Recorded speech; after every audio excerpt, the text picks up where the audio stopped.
Hey y'all, welcome back. So today I'm going to talk about a few things I wish I was told before starting my own business. I just wanted to come on here and just do a little reality check. I feel like a lot of times small businesses are definitely glamorized, and don't get me wrong, it is awesome. However, there are a lot of hardships that come with owning your own business, especially when you're starting out. Working for yourself is 10 times more exhausting than working a 9-to-5.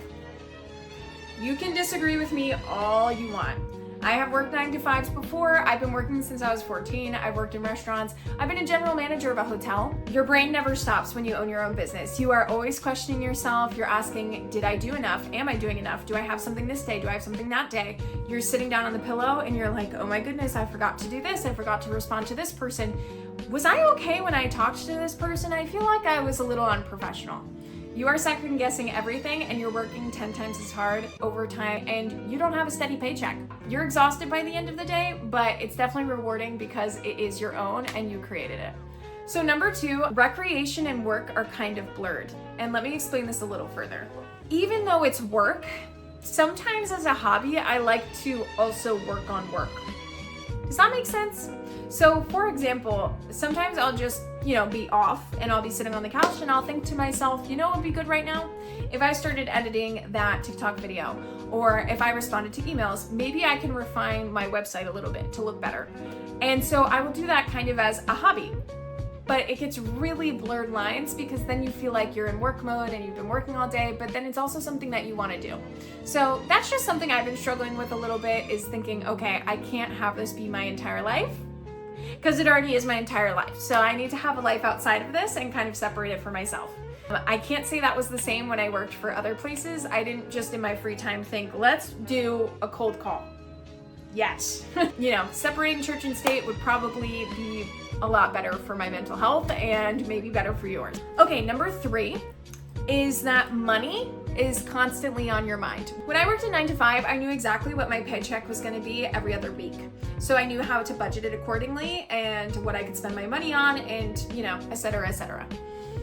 When you're starting your own business and you're going full time, you are always finding new things to spend money on, like a popped tire, insurance, taxes, who knows what. So money is constantly on your mind, both in your business life and personal life.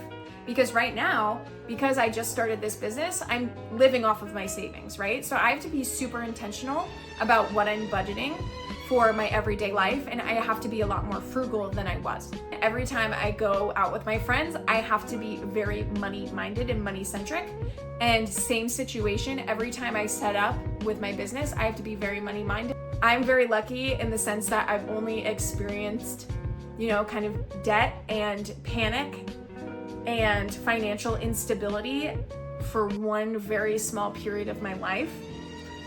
And I'm really grateful for that. And it was not something that I anticipated to be thrown back into doing this. Don't get me wrong, I'm fine. It's just something that's on your mind a lot, and that's it. Number 4, as you can probably tell, your life becomes unorganized because you are the one that is the marketer, the one behind the cash register. You're the cook.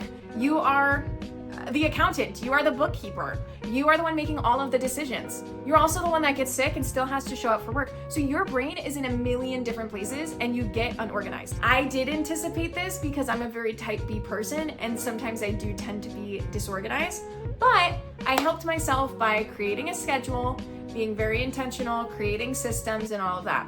But it is something I wanted to warn you about because no matter how much you prepare, you're just gonna have days where things are all over the place, and that's okay. But just be prepared. Okay, number 5, being overwhelmed is an emotion that you need to learn to live with. You need to learn how to cope with feeling overwhelmed in a healthy manner. You need to figure out how to regulate your emotions, not taking it out on, let's say, customers, coworkers, all of them. I'm still working on this, truly. I think that I do cope pretty well, but there are still days that you're gonna catch me a little too overwhelmed for the situation.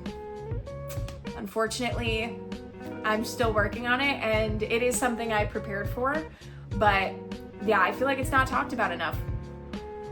You know, it's not all sunshine and rainbows. A lot of times, you know, if you let someone down, it still really affects you and it becomes really overwhelming if you have a bunch of things going on too, personal life, everything. So just learning how to cope with that, talking it out, talking to your partner, talking to your friends, and just, you know, getting help when you can get help is going to be really beneficial in the long run.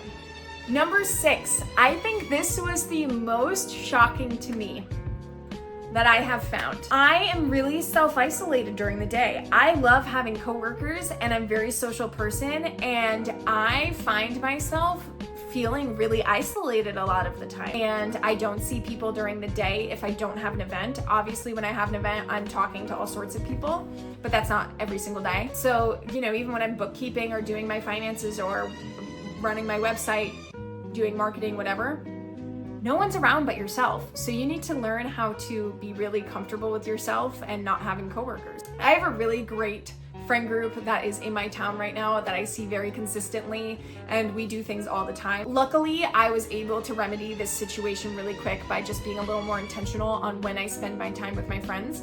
Because before we saw each other maybe once a week, and then I realized I need more social interaction than that. So I just reached out more, planned more things, planned more get-togethers. I also found a lot of online friends that are doing the same thing as me.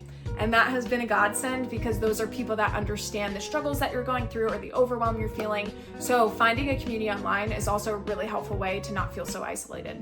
But yeah, that was a huge shocker because I did not anticipate missing people so deeply. And last but not least, one of the challenges that I have felt very strongly having opened my own business is the rat race. It is you against yourself. You could have a competitor come up and open a copycat, you know, soda shop, and it won't matter because at the end of the day, it is you against yourself. If you do not show up every single day and put your best foot forward, you are going to fail. Okay, that's a little dramatic. You can obviously take breaks and everything like that. I'm doing the same thing. But what I'm saying is you need to be consistent, and it's you against yourself, and nobody is gonna push you. Only you are gonna push you. I knew it's all on you. I know this, but I guess every day when you wake up and you don't have structure and you are your own boss and you have to make your own structure,